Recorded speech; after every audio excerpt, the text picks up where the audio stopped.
uitgenodigden, dames en heren. Namens de directeur van Curaçao Ports Authority, de heer Berto de Castro, wil ik u van harte welkom heten bij de onthulling van het naambord van onze tweede megapier, Tula.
Rei Willem-Alexander, Su Majestad Reina Máxima, Su Excelência Gobernador Senora George Wout y Senor George.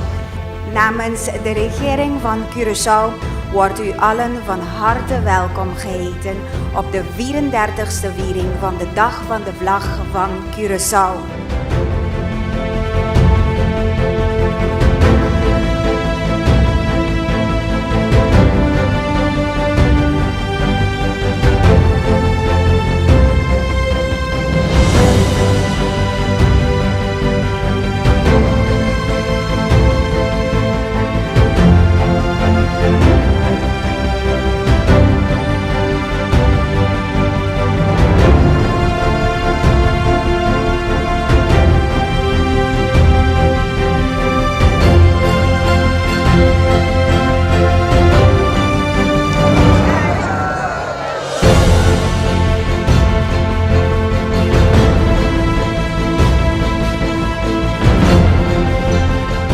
Zijne Majesteit Willem-Alexander en Hare Majesteit Maxima, uw bezoek aan ons zullen we nooit vergeten.